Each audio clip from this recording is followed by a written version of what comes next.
Maharashtra bulletin, आपला महाराष्ट्र, आपली बातमी। नाशिक रोड रेल्वे स्टेशन बाहेरून प्रवाशाची तब्बल 6 लाखांची कॅश घेऊन पळणाऱ्या रिक्षा चालकाला गुन्हे शोध पथकाच्या पोलिसांनी गजाआड केले असून त्यांच्या विरुद्ध गुन्हा दाखल केला आहे। काळजाचा थरकाप उडवणारी ही घटना नाशिक रोड रेल्वे स्टेशनच्या बाहेर घडली। पत्नीच्या गंभीर आजारावर उपचार करण्यासाठी एक व्यक्ती मुंबईहून 6 लाख रुपये घेऊन नाशिकला आला होता।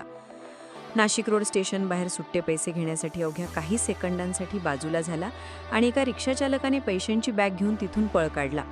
कायद्याचे हात लांब असतात आणि नाशिक रोड पोलिसांची नजर त्याहूनही तीक्ष्ण असल्याचे पुन्हा सिद्ध झाले।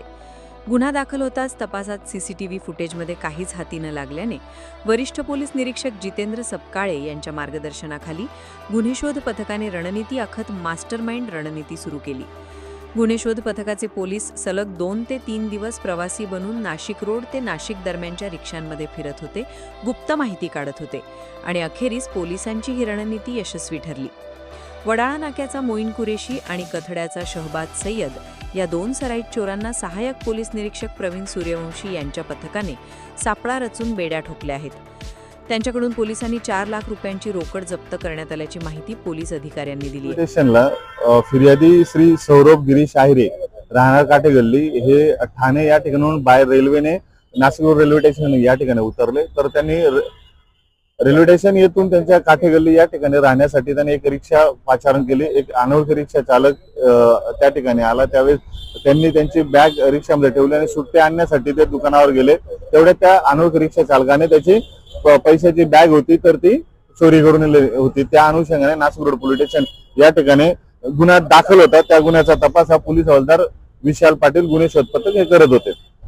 सदरचा प्रकार हा अतिशय गंभीर स्वरूपाचा असल्यामुळे माननीय पोलीस आयुक्त श्री संदीप कर्णिक सर, माननीय पोलीस उपायुक्त परिमंडळ 2 श्री किशोर काळे सर, माननीय सहाय्यक पोलीस आयुक्त नाशिक रोड विभाग श्रीमती संगीता निकम मॅडम यांनी वरिष्ठ पोलीस निरीक्षक श्री जितेंद्र सपकाळ, पोलीस निरीक्षक अतुल चौधरी, पोलीस निरीक्षक श्री गंधाट यांना मान्य वरिष्ठांनी यांना नाशिक रोड पोलीस स्टेशन कडील गुन्हे शोध पथक व तपासी अंमलदार यांना सदरचा गुन्हा हा अतिशय गंभीर स्वरूपाचा असल्याने उघडकीस आणण्याची सूचना दिलेल्या होत्या।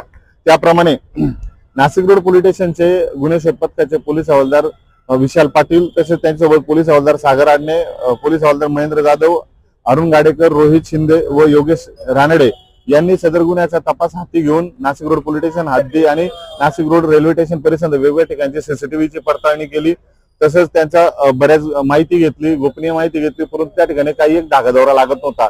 त्यानंतर नाशिक रोड रेल्वे स्टेशन परिसरामध्ये त्या ठिकाणी आरोपीचा जो वर्णन होतं त्या रिक्षाच्या वर्णनाप्रमाणे त्या रिक्षाच्या वर्णनांमध्ये बसून डमी ग्राहक बनून प्रवासी बनून त्यांनी बरेच शोध घेतला। त्यानंतर त्यांना एका रिक्षा चालकाकडनं माहिती झाली की MH एक रिक्षा चालक MH15JA 5094 या क्रमांकाची काळ्या पिवळ्या रंगाची रिक्षा मोईन कुरेशी राहणार वडाळा या व्यक्तीने 6 लाख रुपये चोरी केल्याची माहिती प्राप्त झाली। त्या पद्धतीने नाशिक रोड पोलीस स्टेशनचे गुन्हे शोध पथकाचे अंमलदार यांनी पुन्हा सापळा रचला आणि सदर आरोपीत याला त्याच्या साथीदारासह ताब्यात गेले। त्याचा साथीदार शहबाज सय्यद या आणि तसेच मोईन कुरेशी या दोघांना ताब्यात घेतलं। यांच्याकडनं गुन्ह्याच्या तपासामध्ये जवळपास 6,15,000 रुपये किमतीचा मुद्देमाल हस्तगत करण्यात आलेला आहे। तसेच यासोबत अनोळखी प्रवासी याचा सुद्धा शोध घेत आहोत आणि सदरची कारवाई ही माननीय पोलीस आयुक्त श्री संदीप कर्णिक सर, माननीय पोलीस उपायुक्त परिमंडळ 2 श्री किशोर काळे यांच्या मार्गदर्शनाखाली पूर्ण करण्यात आलेली आहे। दोन्ही आरोपी सध्या पोलिसांच्या कोठडीत आहेत। मात्र चोरीच्या रकमेतील उर्वरित 2 लाख रुपये घेऊन पळालेल्या पुण्याच्या एका 3ऱ्या संशयित तरुणाचा पोलीस कसून शोध घेत आहेत। नाशिक रोड पोलिसांच्या कामगिरीचे सर्वत्र कौतुक होत आहे। रेल्वे स्टेशन बाहेर रिक्षात बसताना प्रवाशांनी सावध राहण्याची गरज असून सावधगिरी बाळगण्याचे आवाहन पोलिसांनी केले। महाराष्ट्र बुलेटिनसाठी रमेश साबळे, नाशिक। महाराष्ट्र बुलेटिन, आपला महाराष्ट्र, आपली बातमी।